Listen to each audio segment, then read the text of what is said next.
Leon thấy kìa.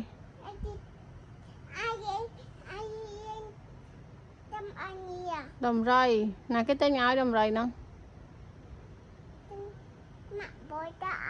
Cho nào bác vừa rươn tên nhau ấy. Hay đây sơ lần khởi nè. Mạ xâm bao bà này. Xâm bao bà nó. Mới lần à. Ok. Hay mà đầm rẫy. Ui đầm rẫy xu tới đây đầm rẫy ạ.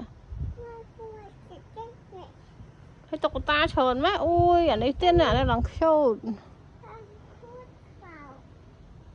Hay cho anh đi xe kìa. Anh đi bác vừa rươn tên nhau ấy. Ngay khu cả nào. Hay ôn. Và lạ ôn nó nói mà mi bao hết nè.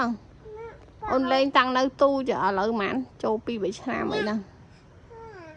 Bao hào bàn bay đôn lục ơi. Lần tình ở hai này ô hon cắt đừng cắt sấy khai này. Ô hạt cu tiết á. Và lạ mấy cô sờ lạnh đây lục ơi. Sờ nọc bị đôn tăng tu nè.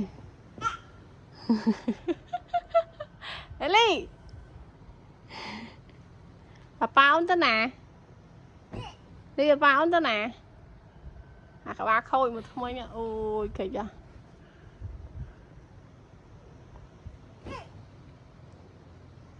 Nó mạ xong mơ lạc mông gì mà. Lạc mông tao có ta hả? Mông ô nè. Nè tao có ta túi nè. Nông ban là kìa.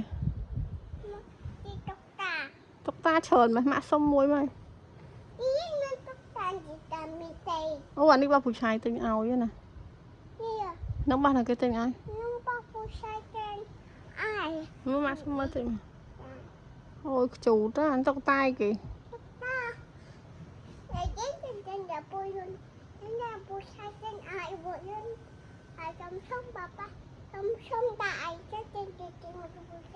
Con chơi xiềng á. Xiềng vào đây kìa. Chơi xiềng vào đây kìa. Let it go. Ôi chơi xiềng vào APTទៀត.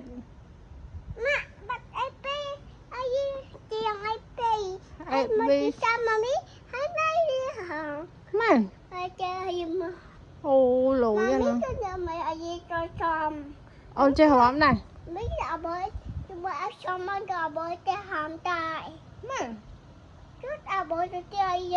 Hòm mày chồng.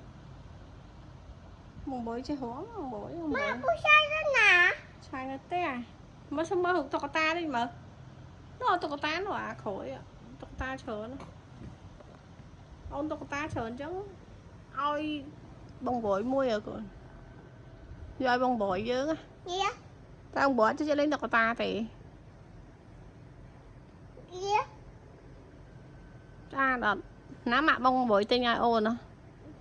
Ngay khu cả nào đó mà ông bội tên tộc ta nó ai ôn.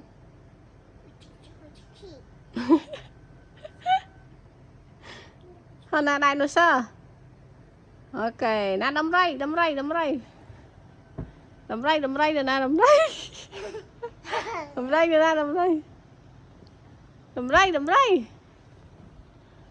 Vô.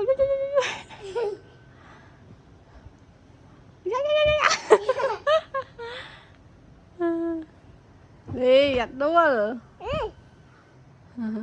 Thôi thôi một xu rồi mà. Lì giặt đua còn.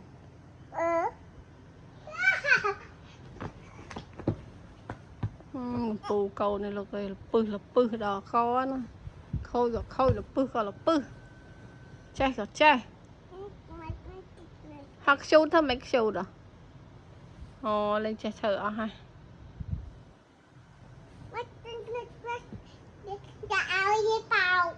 Ok, ông chơi bao ai đây? Dạ. Mà.